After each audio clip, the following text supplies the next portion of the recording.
విజయనగరం జిల్లాలో భారీగా గంజాయి పట్టుబడింది. గంజాయి తరలిస్తున్న వాహనాన్ని చేసి అందులో ఉన్న సరుకుని స్వాధీనం చేసుకున్నారు పోలీసులు.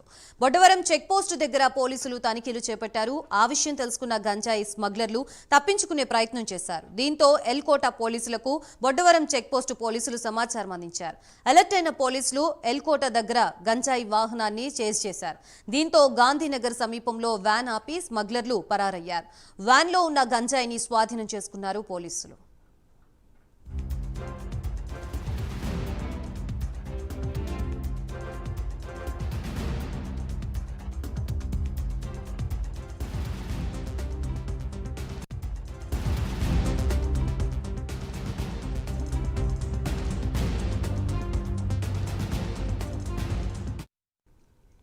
విజయనగరం జిల్లాలో భారీగా గంజాయిని పట్టుకున్నట్లుగా తెలుస్తోంది. దీనిపై పూర్తి సమాచారం అందించడానికి మా ప్రతినిధి సుబ్బారావు సిద్ధంగా ఉన్నారు. సుబ్బారావు, చెప్పండి, ఎంత మోతాదులో గంజాయిని స్వాధీనం చేసుకున్నారు పోలీసులు? ఎంతమందిని అరెస్ట్ చేశారు?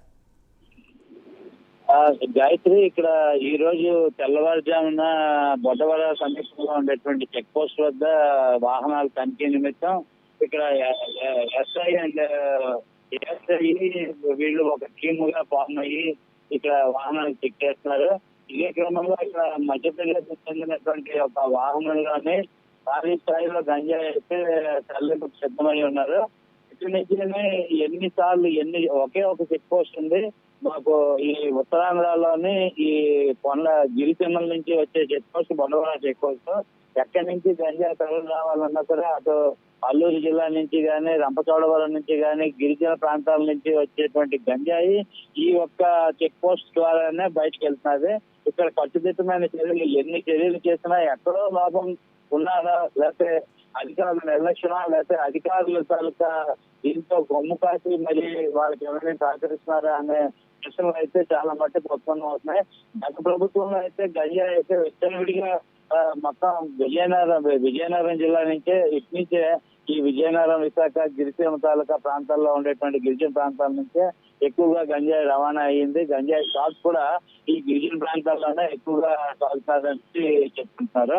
ఇదే క్రమంలో ఇక్కడ ఈ రోజు తెల్లవారుజామున గాంధీనగర్ అప్పన్నపాలెం మధ్యలోనే గంజాయి తాలూకా వ్యాన్ ఆపి తాలూకా వ్యాన్ లో ఉండే వాళ్ళు అయితే ఎవరైతే స్మగ్లింగ్ చేస్తున్నారో ఆ స్మగ్లింగ్ ముఠా అయితే కొండల్లోకి ఆ లోయల్లోకి దిగితే వాళ్ళు తప్పించుకునే పరిస్థితి ఏర్పడ్డది. ఈ క్రమంలో అయితే జిల్లా తాలూకా ఉన్నతాధికారులు అయితే ఇంకా గంజాయి ఎంత ఇదైంది ఏంటి అన్నది వివరాలు అయితే తేవాల్సి ఉంది. ఈ రోజు సాయంకాలం పోలీసులు అయితే పూర్తి స్థాయిలో దర్యాప్తు చేసి ఒక అవగాహనకు వచ్చి మీడియా సమావేశం ఏర్పాటు చేస్తున్నారు. Gayatri, right, thank you Subbarao.